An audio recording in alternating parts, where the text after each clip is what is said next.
Merhaba arkadaşlar, örgü kanalıma hoş geldiniz. Kız bebeklerimiz için kolay ve güzel tığ işi elbise yaptım. Bugün bu elbise anlatımını sizlerle paylaşmak istiyorum. Ben bugün bu elbise anlatımını 1-2 yaş arası bebek ölçüsüne göre yapıyorum. Siz bu elbiseyi yeni doğan bebek için yapabilirsiniz. 6 aylık bebek için yapabilirsiniz. 3, 4, 5 yaş, her yaş çocuklarınız için yapabilirsiniz. Elbise örgüsüne ilk önce bel örgüsünü yaparak başlıyoruz. Tek yapmanız gereken yapacak olduğunuz çocuğun bel ölçüsüne göre zincir başlamak. Siz bunu yeni doğan bebek için yapıyorsanız benim yaptığımdan 8-10 zincir eksik yaparsanız yeni doğan bebek için olur arkadaşlar. 3-4 zincir eksik yaparsanız 6-12 aylık bebek için olur. Ben bugün 1 yaşında bir bebek için yapıyorum. Daha büyük çocuk için yapıyorsanız 8-10 zincir fazla başlarsanız 2-3 yaş arası çocuk için olur. Bu şekilde zincir sayısını çocuğun beline ölçerseniz çok daha iyi sonuç elde edersiniz. Bel örgüsünün buraya bakın çiçekli ip kordon yaptım. Siz bunu yapmadan düz olarak kullanabilirsiniz veya kurdale takabilirsiniz. İlk önce bu etek bölümünü yapıyoruz. Bakın etek örgüsü de çok güzel oldu. Etek ucunda gül tomurcukları yaptım. Çok güzel oldu. Daha sonra bu gövde bölümünü yapıyoruz. Bakın gövde örgüsü de çok kolay arkadaşlar. Ön ve arka bölümü ayrı ayrı yapıyoruz. Bakın omuz bölümünde birleştiriyoruz. Kol örgüsünün burada da bakın modeller yaptım. Çok güzel oldu. Bu elbise örgüsünde iplik olarak ben bugün sarı ve beyaz renkli yaptım. Bakın bu şekilde siz bu elbise örgüsünü her marka iplik ve renkleri kullanarak yapabilirsiniz. Sarı renk iplikte 100 gram iplikte 330 metre var. Bu ipliği kullandım. Bir yumak iplik kullandım arkadaşlar. Beyaz renkli iplikte şu şekilde 100 gram iplikte 320 metre var. Yarım yumak iplik kullandım. 50 gram iplik yeterli beyaz renk iplikte. Yeşil renkli ipliği bakın ip kordonda ve bu çiçek yapımında kullandım. Çok az miktarda da yeşil renkli ipliğe ihtiyacımız var. Tığ olarak ben bugün 5 numara 3 milimetre tığ kullanıyorum. Benim elim çok sıkı değil. Yaptığım örgüler bakın yumuşak oluyor. Sizin eliniz sıkıysa 3,5-4 milimetre tığlarla yaparsanız çok daha güzel olur. Ölçülerini videonun sonunda ölçüyorum arkadaşlar. Oraya bakabilirsiniz. Çok güzel ve kolay bir elbise. Herkes yapabilir bu elbise örgüsünü. İplik tığ hazırlayalım. Hep birlikte bu kolay ve güzel elbise örgüsüne başlayalım. Örgü kanalıma abone değilseniz abone olmayı unutmayın lütfen. Hepinize kolay gelsin. İyi çalışmalar.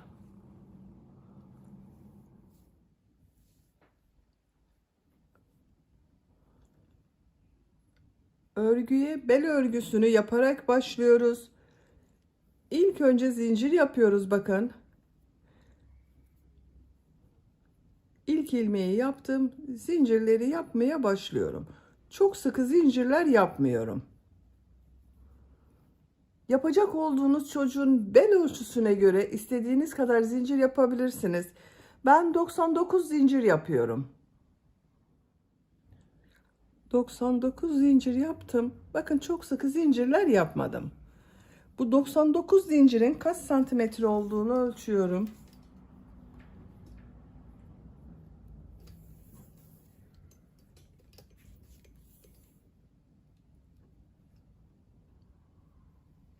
...43 santimetre zincir uzunluğu var.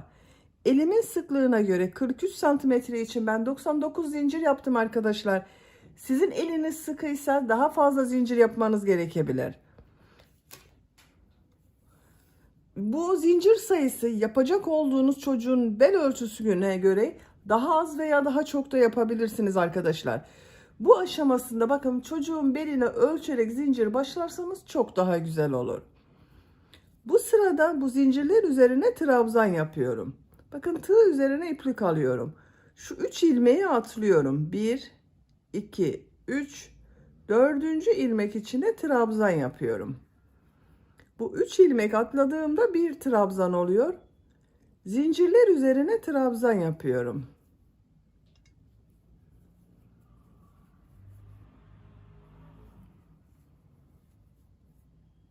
Sıra sonuna kadar devam edelim. Sıra sonuna kadar bakın zincirler üzerine trabzan yaptım. Bu bir sıra üzerine 96 trabzan var arkadaşlar.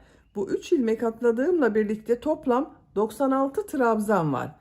Bakın şu şekilde çocuğun bel ölçüsüne göre trabzan yaptık arkadaşlar. Sizin elinizin sıklığına göre bu aşamasında tekrar çocuğun belini ölçebilirsiniz. Eliniz sıkıysa küçük gelebilir arkadaşlar. Tekrar ölçerek yaparsanız tekrar başlayabilirsiniz. Şimdi bu trabzan sırasını birleştiriyorum. Bakın şu şekilde düzgün yapıyorum.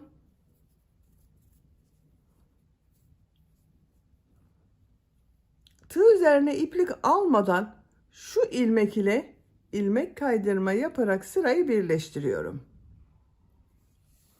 Bu sırada bu trabzanları bir düz bir ters taraftan boşluktan alarak trabzan yapıyorum. 2 zincir yapıyorum.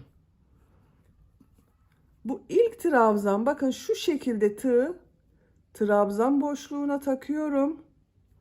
Trabzan yapıyorum. Bu trabzanı ters taraftan bakın yine aynı şekilde boşluktan alıyorum. Trabzan yapıyorum. Düz taraftan boşluktan alıp trabzan yapıyorum. Ters taraftan boşluktan alıyorum, trabzan yapıyorum.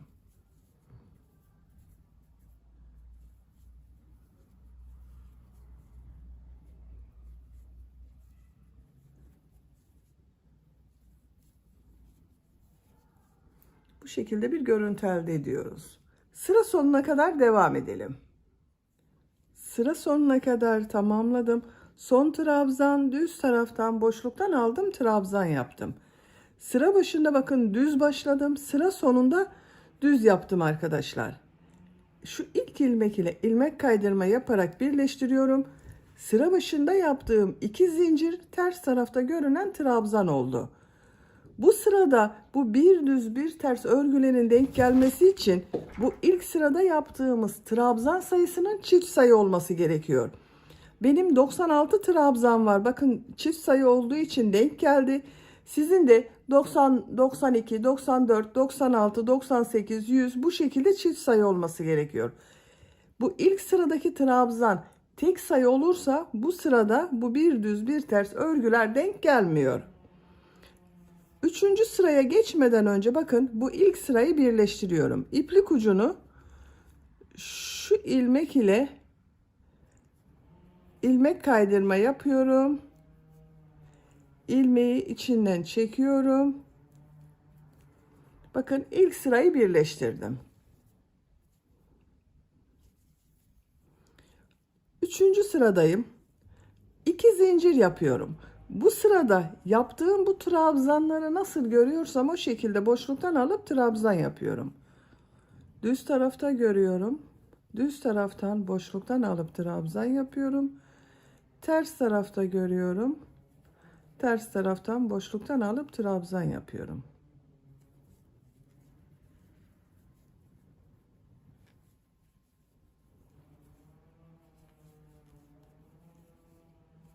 Sıra sonuna kadar devam edelim. Sıra sonuna kadar tamamladım. Son trabzan yine düz taraftan boşluktan aldım, trabzan yaptım. İlk ilmek ile ilmek kaydırma yaparak birleştiriyorum. Bakın çok sıkı yapmıyorum arkadaşlar. Esnek oluyor bel örgüsü. Dördüncü sıradayım. 2 zincir yapıyorum. Bu sırada yine nasıl görüyorsam o şekilde boşluktan alıp trabzan yapıyorum.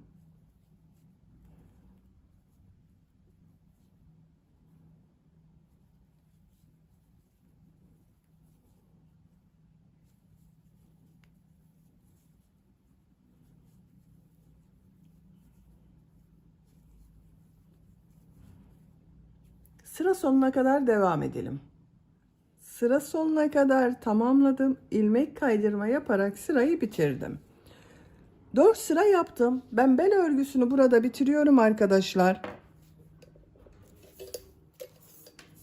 Genişliğini ölçüyorum. 3 santimetre genişlik var. Benim yapacağım ölçü için yeterli. Siz bunu yeni doğan bebek için yapıyorsanız 3. sırada bitirebilirsiniz. Bir sıra eksik yapabilirsiniz. Veya tercihinize ve yapacak olduğunuz çocuğun büyüklüğüne göre 1-2 sıra daha devam edebilirsiniz. Ben 4 sırada bitiriyorum. Bakın esnek oldu zaten bel örgüsü. Bu sıradan itibaren modelleri yapmaya başlıyoruz. İlk sırada V şekilleri yapıyorum. Bakın ilmek kaydırma yaparak birleştirdim. 4 zincir yapıyorum. Tığ üzerine iplik alıyorum. Buraya bir trabzan yapıyorum. İlk V şeklini yaptım bakın. Bir ilmek atlıyorum. Bir trabzan, 2 zincir, bir trabzan yapıyorum. Bakın aynı ilmek içine. V şekli oluşuyor. Bir ilmek atlıyorum. Bir trabzan, 2 zincir, bir trabzan yapıyorum.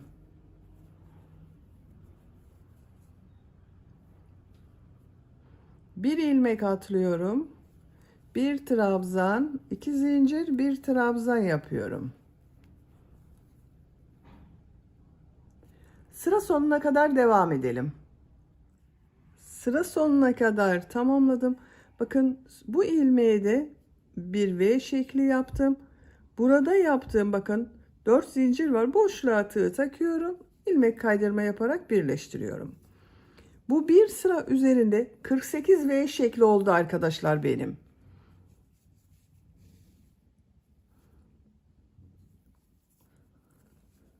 Yine V şekli yapmak için 4 zincir yapıyorum.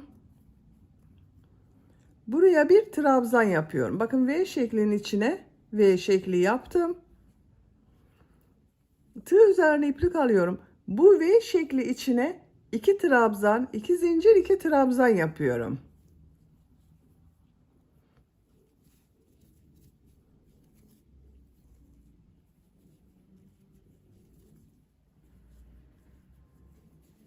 Bakın 2 trabzan, 2 zincir, 2 trabzan yaptım. Bu V şekli içine bir trabzan, 2 zincir, bir trabzan yapıyorum.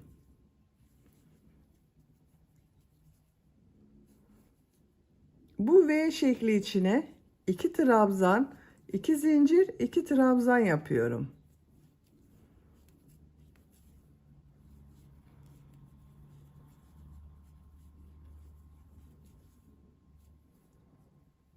Bir trabzan, 2 zincir, bir trabzan yapıyorum.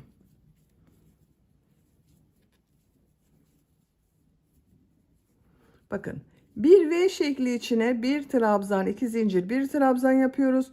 Diğer V şekli içine 2 trabzan, 2 zincir, 2 trabzan yapıyoruz. Sıra sonuna kadar devam edelim. Sıra sonuna kadar tamamladım. Son V şekli içine 2 trabzan, 2 zincir, 2 trabzan yaptım. İlmek kaydırma yaparak sırayı birleştiriyorum. Bakın arkadaşlar, görüntüsü bu şekilde oldu. 4 zincir yapıyorum. Bir trabzan yapıyorum. Bu bakın 2 trabzan, 2 zincir, 2 trabzan yaptım. 2 zincir üzerine 2 trabzan, 2 zincir, 2 trabzan yapıyorum.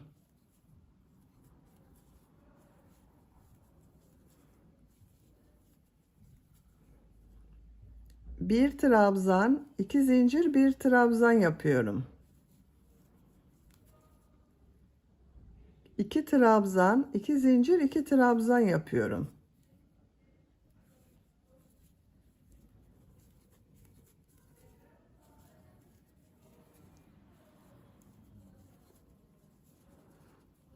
Bu 2 trabzan, 2 zincir, 2 trabzan yapıyoruz. Bir trabzan, 2 zincir, bir trabzan yapıyoruz. Sıra sonuna kadar devam edelim. Sıra sonuna kadar tamamladım. İlmek kaydırma yaparak sırayı birleştiriyorum. 4 zincir yapıyorum. Bir trabzan yapıyorum.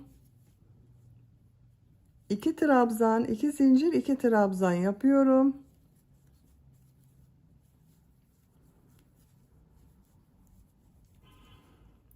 Bir trabzan, 2 zincir, bir trabzan yapıyorum. Bakın, model bu şekilde devam edecek arkadaşlar. Sıra sonuna kadar devam edelim. İlmek kaydırma yapalım, birleştirelim. Etek bölümünün örgüsünü bakın, görüntüsü bu şekilde.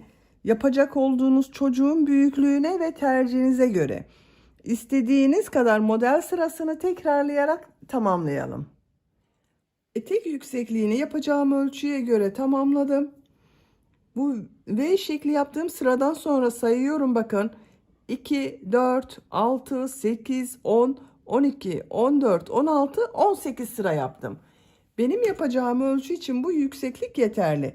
Siz tercihinize göre 1-2 sıra eksik veya fazla yapabilirsiniz. Santimetre olarak ölçüyorum.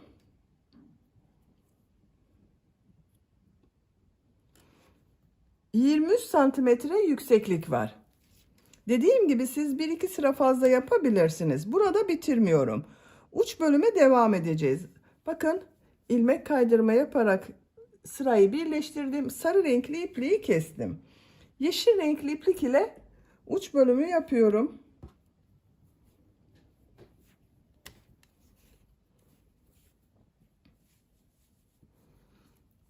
Bakın, ilmek kaydırma yaptığım V şekli içinden ipliği bağlıyorum.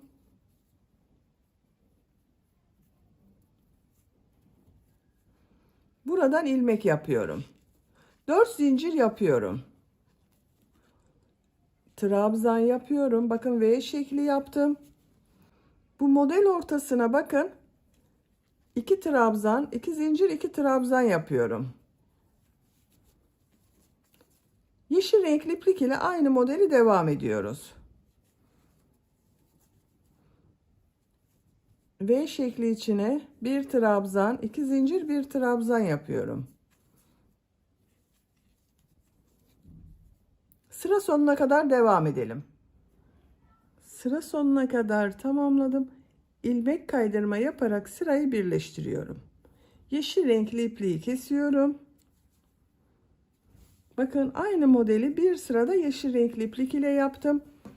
Bu sırada bu yaptığımız model ortalarına bakın, buralara tomurcuk modeli yapacağız.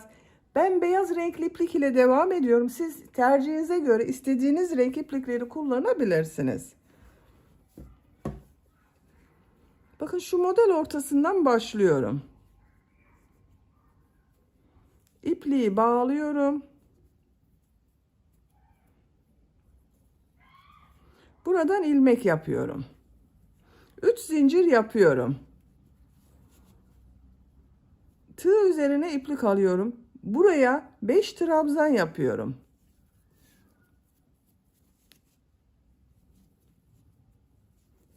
İki, 3, 4,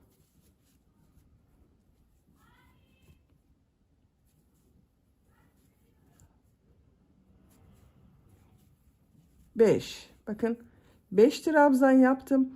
Burada yaptığım 3 zincir ile birlikte 6 trabzan oldu. 2, 4, 6. Tığ bakın çıkarıyorum. İlk yaptığım bu 3 zincirin 3. zincire tığ takıyorum. İplik aldım. İçinden çekiyorum. 7 zincir yapıyorum. 2, 3, 4, 5, 6, 7. Çok sıkı yapmıyorum arkadaşlar zinciri. Diğer model ortasına 6 trabzan yapıyorum.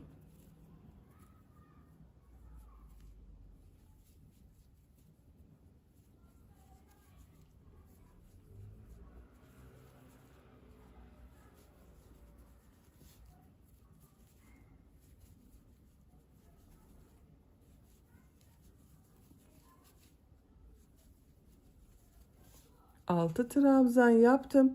Tığ çıkarıyorum. İlk yaptığım bakın trabzan üzerinde bir ilmek var. Buna tığ takıyorum. Şu ilmeği içinden çekiyorum. Bakın, ikinci tomurcuğu da buraya yaptık. 7 zincir yapıyorum. Tığ üzerine iplik alıyorum. Diğer model ortasına 6 trabzan yapıyorum.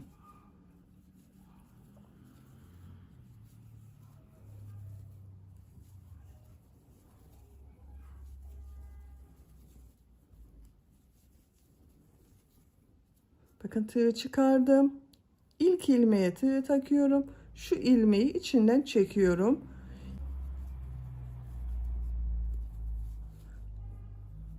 Yine 6 trabzan yapıyorum. Bakın arkadaşlar, bu tomurcuklar çektirmeyecek. Ben 7 trabzan yaptım. Güzel denk geldi. Sizin eliniz sıkıysa bunu 8 veya 9 zincir de yapabilirsiniz. Şu şekilde düzgün görünmesi gerekiyor. Sıra sonuna kadar devam edelim. Sıra sonuna kadar tomurcuk modelini yaptım. Bakın bu tomurcuk modelini yaptım. Sıra sonunda yine 7 zincir yapıyorum. Tomurcuğun üzerinde bulunan bakın şu ilmek ile ilmek kaydırma yaparak sırayı birleştiriyorum. İpliği kesiyorum.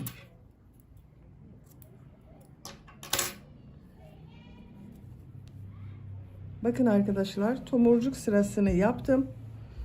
Bakın dediğim gibi aradaki zincirleri 7 zincir yaptım. Benim etek ucu çektirmedi. Sizin çektirdiyse bu zincir sayısını daha fazla başlamanız gerekiyordur.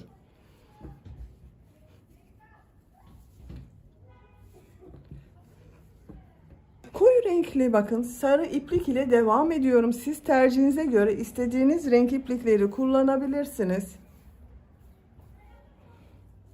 Bu tomurcuk üzerinde bulunan ilmekten ipliği bağlıyorum.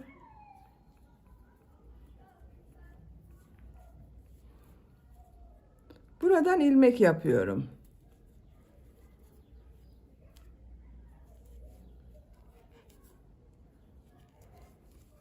Tığ üzerine iplik alıyorum. Bakın 2 defa iplik doluyorum. Buranın üzerine şu 7 trabzan arada kalacak arkadaşlar. Bakın tığ üzerine 2 defa iplik doladım. Üçlü trabzanlar yapıyorum. 7 üçlü trabzan yapıyorum. Bakın 1, 2, 3 defa da çıkarıyorum. Tığ üzerine 2 defa iplik doluyorum. 3 defa da çıkarıyorum bakın. 1, 2, 3. 2 üçlü trabzan oldu. 3, 4, 5, 6, 7. 7 üçlü trabzan yaptım. Burada bakın tomurcuk yaptığım model üzerinde ilmek var. Buna sık iğne yapıyorum. Tığ üzerine 2 defa iplik doluyorum. Buraya da 7 üçlü trabzan yapıyorum. 1, 2, 3, 4, 5, 6, 7. Bakın model üzerinde şu ilmeğe sık iğne yapıyorum. Buraya 7 üçlü trabzan yapıyorum. Bakın bu şekilde oluyor arkadaşlar. Sıra sonuna kadar devam edelim. Sıra sonuna kadar modelleri yaptım. Son yaptığım modeli şu ilk ilmek ile ilmek kaydırma yaparak birleştiriyorum. İpliği kesiyorum. Bakın model bu şekilde oldu. Etek ucu çok güzel oldu.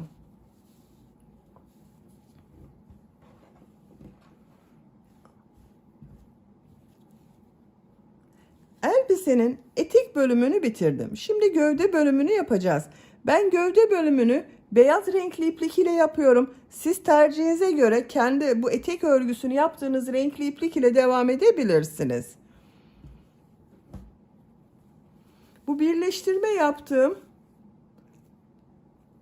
ilmekten başlıyorum. Bakın şurada birleştirme yaptığım ilmek. Şuradan beyaz renkli ipliği bağlıyorum.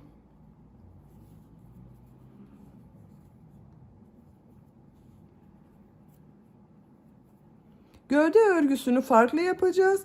Gövde örgüsü de çok kolay arkadaşlar. Şuradan bakın bir ilmek yaptım. 3 zincir yapıyorum. Aynı ilmeğe 2 trabzan yapıyorum.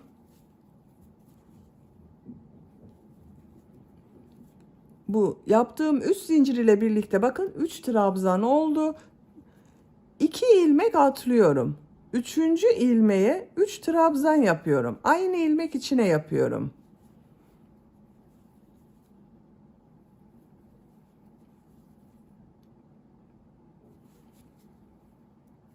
2 ilmek atlıyorum. 3. ilmeğe 3 trabzan yapıyorum.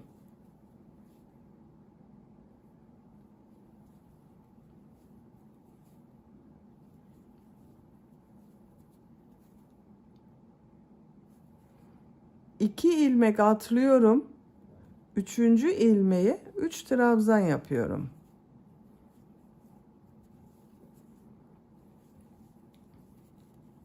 Bakın aynı ilmeğe 3 trabzan yapıyoruz. Arada 2 ilmek atlıyoruz. Bu şekilde model oluyor. Sıra sonuna kadar devam edelim. Sıra sonuna kadar tamamladım. 2 ilmeği atlıyorum. Sıra başında yaptığım bakın bu 3 zincirin 3.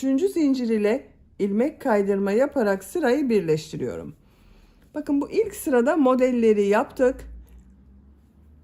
Gövde bölümünün örgüsü bu modeller ile devam edecek arkadaşlar. 3 zincir yapıyorum. İkinci sıradayım. Bu 3 zincir bir trabzan. Sıra sonunda bakın buraya da 2 trabzan yapacağız. Bu 3 zincir ile birlikte 3 trabzan olacak. Şu boşluğa 3 trabzan yapıyorum.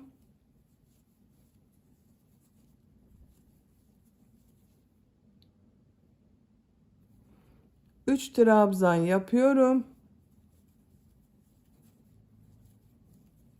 Boşluklara 3 trabzan yapıyoruz. Bakın şu iki model arasındaki boşluklara 3'er trabzan yapıyoruz.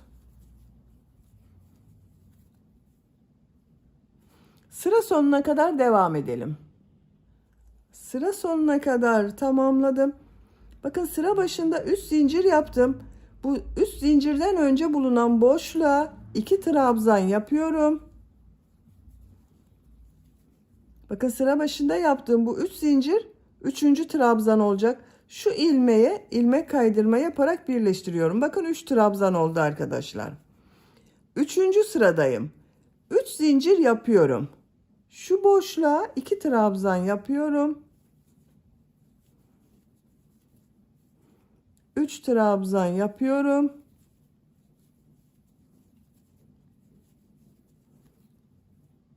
Sıra sonuna kadar devam edelim. Sıra sonuna kadar tamamladım. Burada yaptığım bakın 3 zincir ile ilmek kaydırma yaparak birleştiriyorum. 3 sıra yaptım arkadaşlar. 1, 2, 3. Şimdi kol ayrımlarını yapacağız. Ben bugün bu elbiseyi 1 yaş çocuk için yapıyorum. 3 sıra yaptım. Siz 2 yaş çocuk için yapıyorsanız bir sıra daha model sırası devam edebilirsiniz. Şimdi kol ayrımlarını yapalım. Bakın bu birleştirme yaptığım yeri ben yan tarafa getiriyorum. Şuraya bir işaret yapıyorum. Kol altının birisi bakın burası olacak. Şu şekilde modelleri karşılıklı getirip diğer ortaya da işaret yapacağız. Bakın şu modelleri karşılıklı getirerek birleştiriyorum diğer ortayı düzgün bulmak için. Siz sayı ile sayabilirsiniz de. Bakın şurası da diğer kol altı olacak. Bu birleştirme yaptığım yer bakın yan tarafta kalıyor. Şimdi ön ve arka bölümler için işaret yapalım. Bakın bu model kol altında kalacak. Şurası ön bölüm için ilk işaret yerimiz. Bakın burada da şuraya işaret yapıyorum. Bu renk ile yaptıklarım ön bölüm olacak. Arka bölüm içinde bakın bundan sonraki boşluğa takıyorum. Bu işaret yaptığım bir model bakın kol altında kalıyor. Burada da aynı şekilde yapıyorum. Bu kol altında yaptığım işaretleri çıkarıyorum. ön ve arka bölümü işaretledik. Çok pratik yaptık bakın arkadaşlar. Dediğim gibi siz modelleri sayıp ortayı da bulabilirsiniz. Şimdi ön bölüm örgüsüne başlıyorum. Bakın ilmek kaydırma yaparak birleştirdim. 3 zincir yapıyorum. Şuraya 3 trabzan yapıyorum.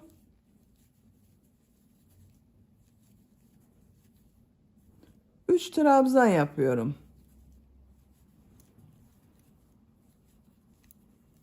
Burada yaptığımız modelin aynısı devam ediyor. İşaret yaptığımız yere kadar devam edelim. Bu işaret yaptığım yere kadar modelleri tamamladım. Tığ üzerine iplik alıyorum. Bakın bu modeli atlıyorum. Şu işaret yaptığım boşluğa bir trabzan yapıyorum. 3 zincir yapıyorum.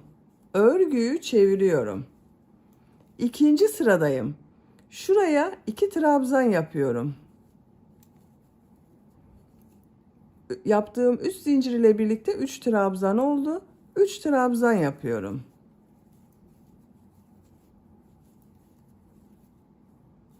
Sıra sonuna kadar devam edelim. Sıra sonuna kadar tamamladım. Burada yaptığım 3 zincir üzerine 3 trabzan yapıyorum.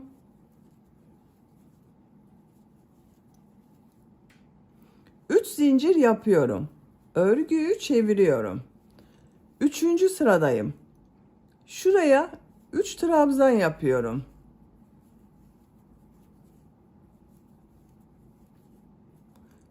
Üç trabzan yapıyorum.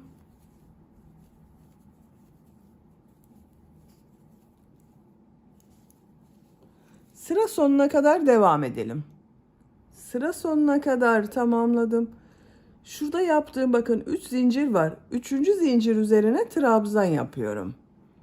3 zincir yapıyorum. Örgüyü çeviriyorum. Dördüncü sıradayım. Buraya 2 trabzan yapıyorum. 3 zincir ile birlikte 3 trabzan oldu. 3 trabzan yapıyorum.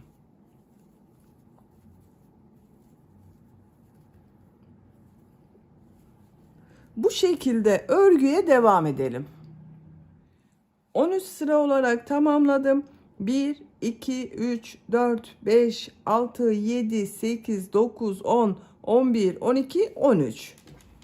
Bakın görüntüsü bu şekilde oldu. Santimetre olarak ölçüyorum.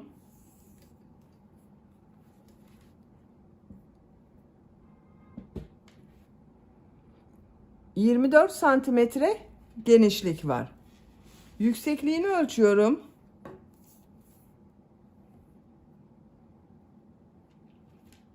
12 santimetre kol yüksekliği var. Burada bitirmiyorum. Bu sırada omuz örgülerini ayıracağız arkadaşlar. İlk önce işaret yapalım. Bakın burada sayıyorum. Şu boşluğa bir model yapacağız. 1, 2, 3, 4, 5, 6. 6 model için işaret yapıyorum. Bakın burası omuz örgüsü olacak. Diğer taraftan da sayıyorum. Bakın şu boşluğa 1, 2, 3, 4, 5, 6.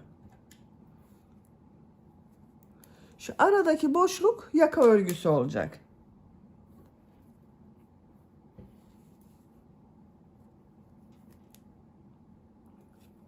Bakın burada 3 zincir yapıyorum. Örgüyü çeviriyorum. Yine model olarak yapıyoruz. Buraya 2 trabzan yapıyorum. 3 trabzan yapıyorum.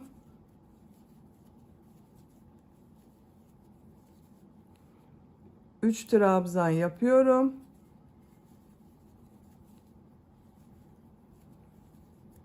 Bakın 1, 2, 3, 4, 5, 6. modeli atlıyorum. Şuraya bir trabzan yapıyorum. Bakın bu şekilde denk geldi.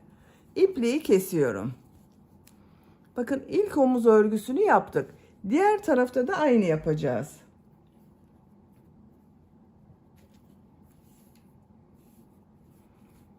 Şu işaret yaptığım bakın. Buradan şu boşluktan ipliği bağlıyorum.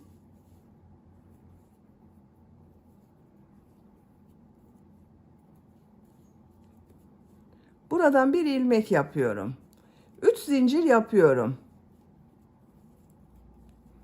Buraya 3 trabzan yapıyorum.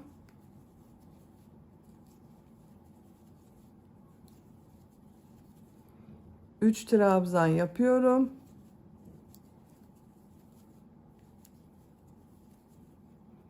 Üç trabzan yapıyorum.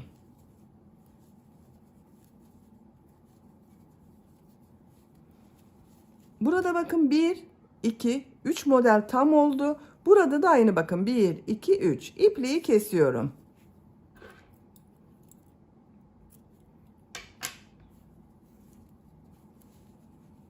Yaka görüntüsü bu şekilde. Şimdi diğer tarafa başlayalım. Bakın şuradan örgünün gelişine göre bakın tersinden başlıyorum. Şuraya ipliği bağlıyorum. İşaret yaptım. Bakın mavi ile işaret yaptım. Boşluğa ipliği bağlıyorum. Buradan bir ilmek yapıyorum. 3 zincir yapıyorum. Şu modeli atlıyorum. Buraya 3 trabzan yapıyorum.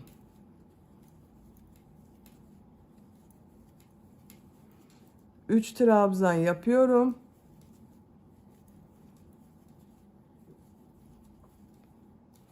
Sıra sonuna kadar devam edelim. Bakın şu işaret yaptığımız yere kadar devam edelim. İşaret yaptığım yere kadar modelleri yaptım. Bu işaret yaptığım bakın boşluğa bir trabzan yapıyorum. 3 zincir yapıyorum. Örgüyü çeviriyorum. İkinci sıradayım. Buraya 2 trabzan yapıyorum. 3 zincir ile birlikte 3 trabzan oldu. 3 trabzan yapıyorum. 3 trabzan yapıyorum.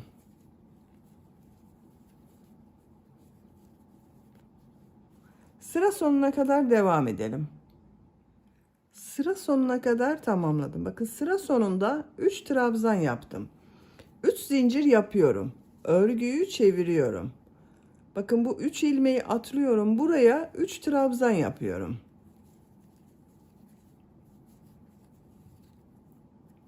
Üçüncü sıradayız arkadaşlar. Bakın diğer bölümü 13 sıra yaptım. 14. sırada omuz örgüsü yaptım. Burada da aynı olacak. Bu sayılarla 13 sıra olarak tamamlayalım. Arka bölüm örgüsünde bakın kol bölümünü 13 sıra yaptım. 1, 2, 3, 4, 5, 6, 7, 8, 9, 10, 11, 12, 13. Ön bölümde de 13 sıra yaptım. 14. sırada omuz bölümlerini yaptım. Burada da 14. sırada omuz bölümünü yapacağız arkadaşlar. Burada omuz için 6 model ayırdım. Burada da 6 model ayırıyorum. Bakın şu boşluk 1 model, 2, 3, 4, 5, 6. Diğer taraftan sayıyorum. 1, 2, 3, 4, 5, 6. Şimdi burada yaptığımız gibi omuz bölümünü yapacağız. Burayı yaparken bu bölüm ile birleştiriyoruz arkadaşlar. Burada 2 zincir yapıyorum. Bakın şu trabzan ilmeği ile bakın zincir yaptığım bir trabzan var. İlmek kaydırma yaparak birleştiriyorum. Tığ üzerine iplik arıyorum. Buraya 2 trabzan yapıyorum. Burada yaptığım bakın 2 zincirde bir trabzan oldu. Şu boşluğa bakın 2 model arasındaki boşluğa şu şekilde ilmek kaydırma yapıyorum. Tığ üzerine iplik alıyorum. Buraya 3 trabzan yapıyorum.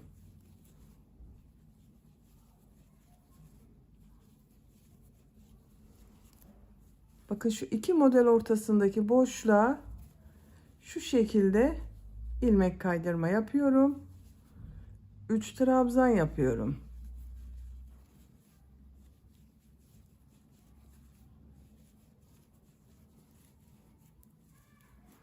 Bakın şuraya ilmek kaydırma yapıyorum. Şu işaret yaptığım ilmek var. Şu boşluğa bir trabzan yapıyorum, bitiriyorum. Bakın 2 bölümü birleştirdik omuzda. İpliği kesiyorum.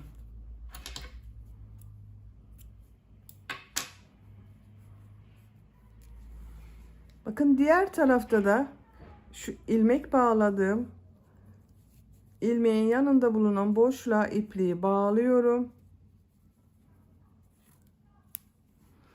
Bakın görüntüsü bu şekilde oldu. Buradan bir ilmek yapıyorum. 2 zincir yapıyorum.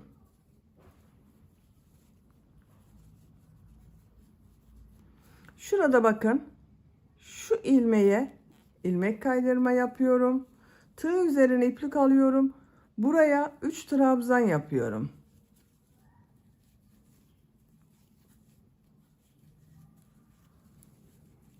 İki model ortasına ilmek kaydırma yapıyorum.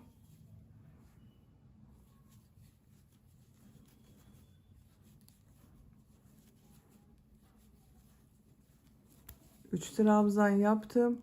2 model ortasına ilmek kaydırma yapıyorum. Bakın şu boşluğa 3 trabzan yapıyorum.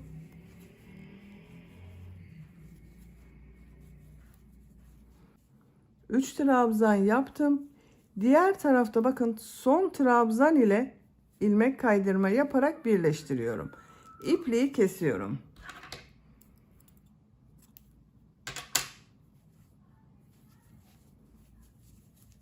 Bakın bu şekilde oldu.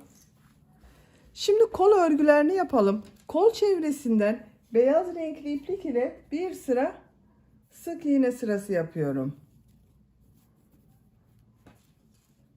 Kol altından başlıyorum. Herhangi bir ilmekten başlayabilirsiniz.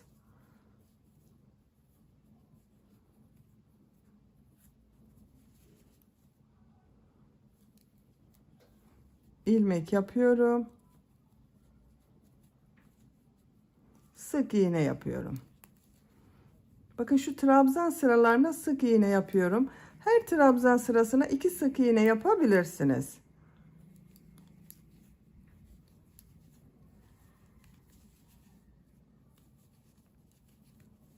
Sıra sonuna kadar devam edelim. Sıra sonuna kadar tamamladım. İlk yaptığım sık iğne ile ilmek kaydırma yaparak birleştiriyorum. İpliği kesiyorum.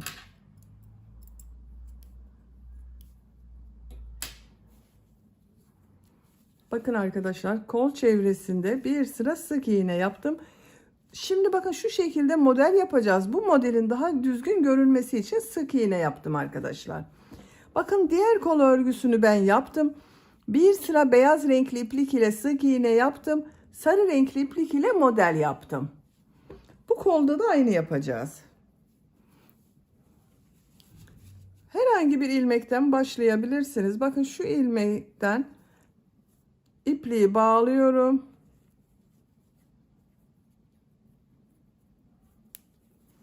Buradan bir ilmek yapıyorum.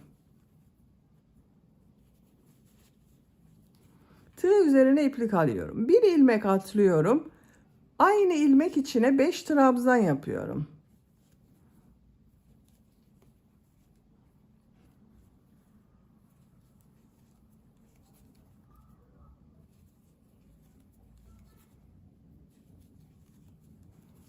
Bakın 5 trabzan yaptım. Bir ilmek atlıyorum. Bir sık iğne yapıyorum. Bir ilmek atlıyorum. Aynı ilmek içine 5 trabzan yapıyorum.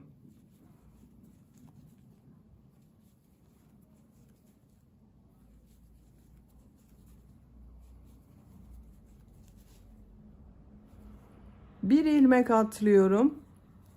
Sık iğne yapıyorum. Bir ilmek atlıyorum. 5 trabzan yapıyorum.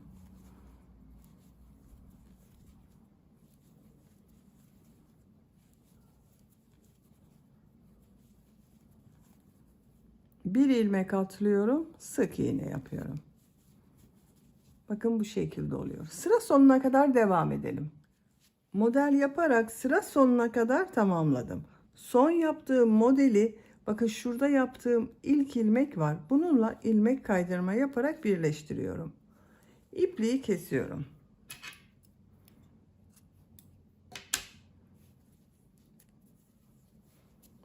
Bakın arkadaşlar, bu şekilde oldu. Diğer kol örgüsüne siz aynı şekilde başlayıp yapabilirsiniz. Şimdi yaka örgüsünü yapalım. Sarı renkli iplik ile pıtırcık modeli yapıyorum.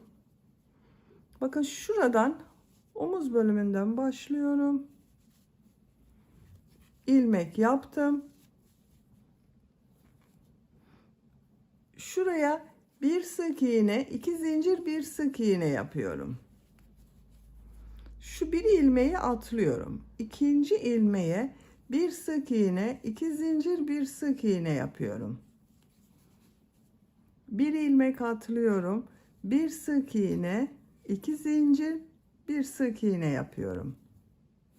Bakın bu şekilde pıtırcık modelleri oluşuyor. Sıra sonuna kadar devam edelim yaka çevresinde. Sıra sonuna kadar tamamladım. Şu ilk ilmek ile ilmek kaydırma yaparak birleştiriyorum. İpliği kesiyorum.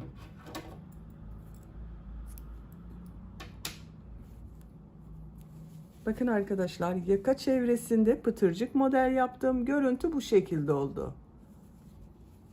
Çok güzel oldu. Elbisenin örgüsünü bitirdim. Elbiseyi bu şekilde kullanabiliriz. Bakın çok güzel oldu. Bu bel örgüsünün buraya kurdale takabilirsiniz arkadaşlar. Bakın bu şekilde kurdale takabilirsiniz. Veya hiçbir şey takmadan kullanabilirsiniz. Veya kendiniz ip kordon hazırlayarak takabilirsiniz. Ben çiçekli bir ip kordon yapmak istiyorum. Bakın bu şekilde çiçekli bir ip kordon yapıyorum. İlk önce çiçek örgüsünü yapalım.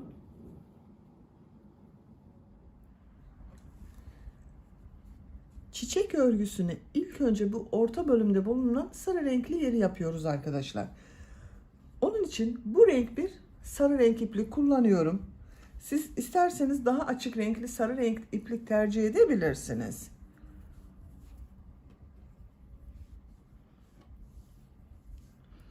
Sihirli halka yapıyorum. Bakın şu şekilde parmağımın üzerine doladım.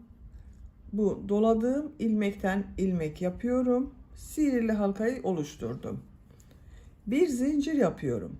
Sihirli halka içine 8 sık iğne yapıyorum. Bakın şu şekilde ilmek alıyorum.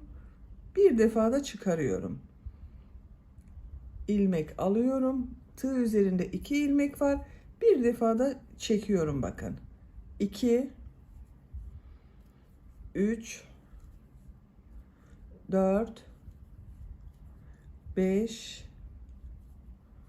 6 7 8 sık iğne yaptım. İplik ucunu çekiyorum.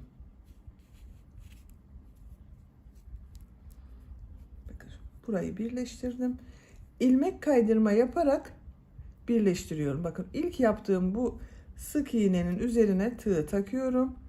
Bu ipliği de üste alıyorum. Bakın şu şekilde iplik aldım, çektim. Tığ üzerinde bulunan ilmekten de çektim. İlmek kaydırma yaparak burayı birleştirdim. Bir zincir yapıyorum. Tekrar bu 8 ilmek üzerine birer defa sık iğne yapıyorum. 1 2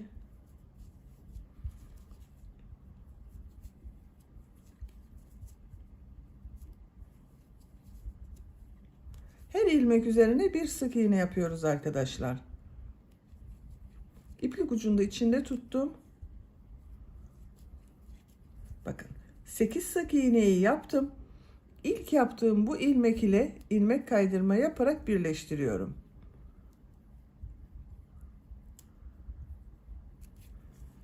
Arttırma yapmadığımız için bakın bu şekilde bir görüntü elde ettik. İpliği kesiyorum.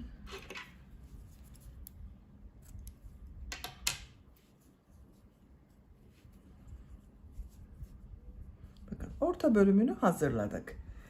Şimdi bu beyaz renkli iplik ile bakın bu yaprak bölümlerini yapacağız. Herhangi bir ilmekten başlayabilirsiniz.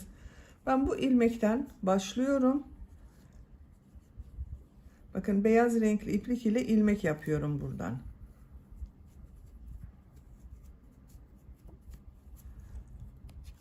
Bir zincir yaptım, sağlamlaştırdım. 3 zincir yapıyorum. 1, 2, 3. Tığ üzerine 2 defa iplik doluyorum. Aynı ilmeğe 2 üçlü trabzan yapıyorum.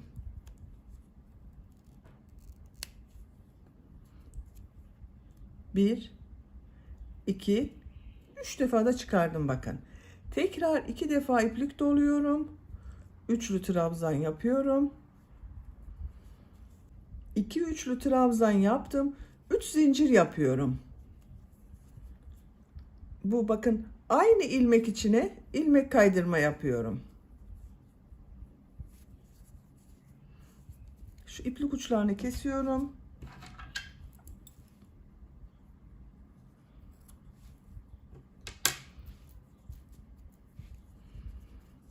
Bakın ilmek kaydırma yaptım. Yaprağın birisini hazırladım. Buraya 8 sık iğne yaptık arkadaşlar. Bu her ilmek üzerine bir yaprak yapacağız. 8 yapraklı çiçek olacak. Papatya olacak. İkinci ilmeğe ilmek kaydırma yaparak geçiş yapıyorum. 3 zincir yapıyorum. 2 defa iplik doluyorum. Üçlü trabzan yapıyorum.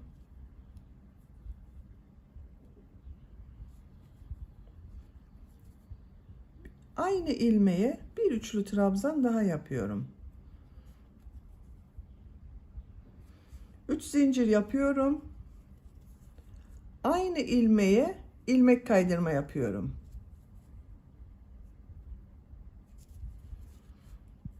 Diğer ilmeğe ilmek kaydırma yaparak geçiyorum. 3 zincir yapıyorum.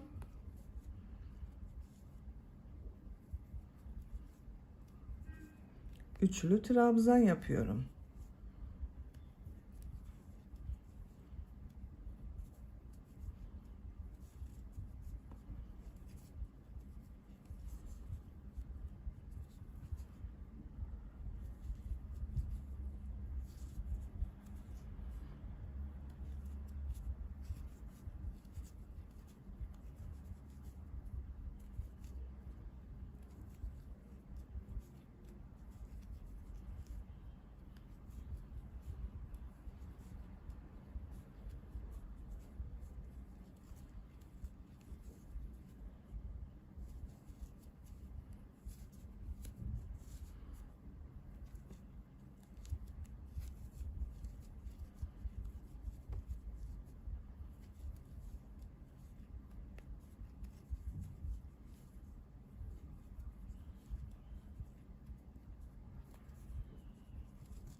Son yaprağı yapıyorum arkadaşlar. Bakın ilmek kaydırma yaparak yaptım. Bu ilk yaptığım yaprak ile bakın tekrar bir ilmek kaydırma yapıyorum. Bitiriyorum. İpliği kesiyorum. Bakın papatyamızı hazırladık.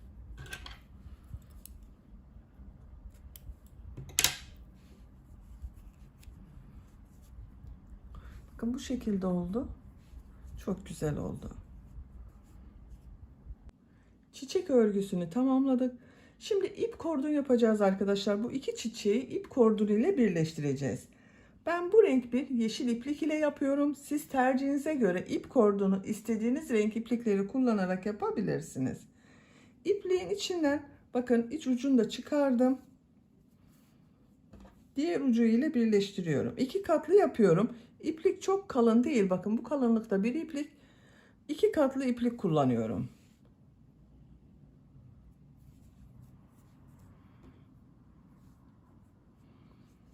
Yaptığım bu çiçeğin bakın ilmek kaydırma yaptığım şu ilmek var. Buna ipliği bağlıyorum.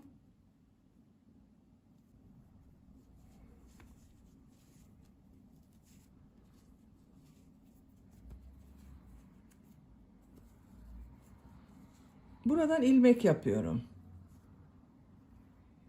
Zincirler yapacağız. Bakın 2 katlı iplik ile. Şu ipliği de şu şekilde içte tutuyorum. Bakın her zincir arasında iplik ucunu kaybetmek için bu şekilde yapıyorum.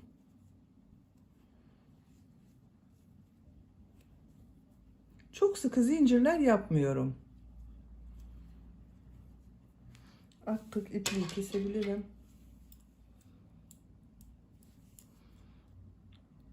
Şu şekilde iplik ucunu kestim. Zincirler yapmaya devam ediyorum. Bu zincir sayısı yapacak olduğunuz çocuğun bel ölçüsüne göre değişir. Zincirleri tamamlayalım. Sonra bu çiçek ile birleştireceğiz. Zincir yaparak tamamladım. Bakın arkadaşlar görüntüsü bu şekilde oldu. Bu zincir uzunluğu yapacak olduğunuz çocuğun bel ölçüsüne göre değişir. Ben bugün 1 metre kadar yaptım. Bakın ölçüyorum.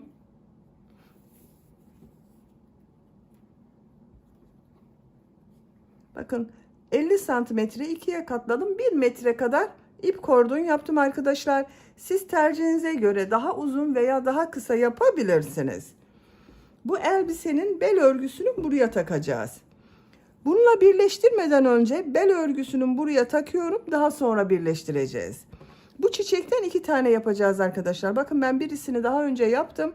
Bu çiçeği sizinle yaptık. İlmek içinden çekiyorum. Bakın ipliği kestim çıkmasın diye. Bel örgüsünün bakın orta noktayı buluyorum. Şu bir, ikinci sıradan takıyorum.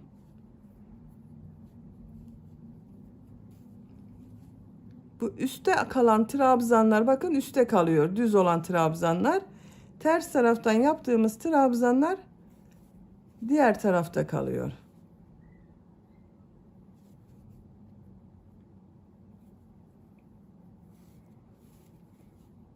Sıra sonuna kadar devam edelim. İp kordonu bakın bel örgüsünün buraya taktım. Görüntüsü bu şekilde oldu arkadaşlar. Şimdi bu uca da burada yaptığım gibi çiçek ile birleştireceğiz. İlmek ucunu çıkarıyorum bakın şu şekilde. Herhangi bir boşluktan başlayabilirsiniz. Bakın şu aradan başlıyorum. İlmek kaydırma yapıyorum bakın.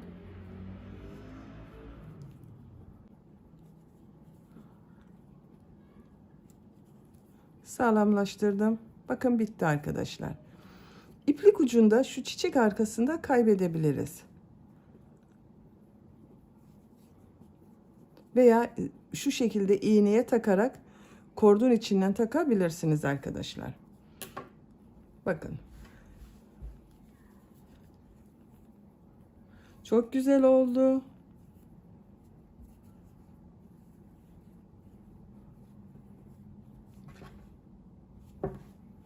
Bakın elbisemiz çok güzel oldu arkadaşlar. Bitmiş olarak ölçülerini söylüyorum. Buradan bel genişliğini ölçüyorum.